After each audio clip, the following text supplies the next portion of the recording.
আসসালামু আলাইকুম। Daily lifestyle of mom and ডটারে আপনাদের স্বাগতম। আমি আজকে আপনাদের সাথে শেয়ার করব কুমড়ো পাতার বড়া রেসিপি।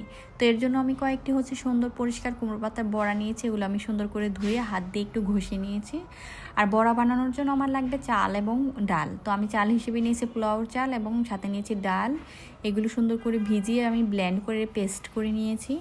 এর সাথে আমি দিয়ে দিচ্ছি আদা পেস্ট, রসুন পেস্ট, ধনিয়ার গুঁড়া এবং দিয়ে দেবো লাল মরিচের গুঁড়া এবং অল্প একটু হলুদের গুঁড়ো। এগুলো সুন্দর করে এখন আমি হাত দিয়ে মাখিয়ে নেব। তো এই যে আমার এই উপকরণগুলো সবগুলো মাখিয়ে নেওয়া হয়ে গেলে আমি লবণটা একটু পরে দিয়েছি, তো সাথে স্বাদ মতো লবণ দিতে হবে। লবণ দিয়ে এগুলো মাখিয়ে এই যে পাতাটা আমি এই মিশ্রণের মধ্যে সুন্দর করে মাখিয়ে নেব। মাখিয়ে নিয়ে এটার একটু ফোল্ড করে যে আমি এখন বড়ার শেপ দিয়ে দেব। এইভাবে আমি একে একে সবগুলো বড়া সুন্দর করে তৈরি করে নেব। তো আমার বড়াগুলো যখন সবগুলো তৈরি হয়ে যাবে, এখন আমি এগুলো ভাজার জন্য কড়াই দিয়ে দেবো চুলাতে। কড়াইতে আমি পরিমাণ মতো তেল দিয়ে দিব। তো আপনারা চাইলে ডুবো তেলেও ভাজতে পারেন অথবা অল্প তেলেও ভাজতে পারেন। আমি একটু মিডিয়াম তেল দিয়েছি। এগুলো তো দিয়ে এক এক করে আমি সবগুলো বড়া সুন্দর করে দিয়ে দেব কড়াইতে।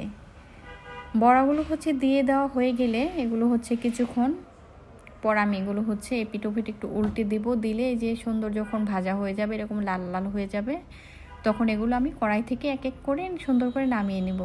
নামিয়ে আপনারা গরম গরম ভাতের সাথে অথবা খালিও খেতে পারেন, পরিবেশন করবেন। সবাই ভালো থাকবেন। আল্লাহ হাফেজ।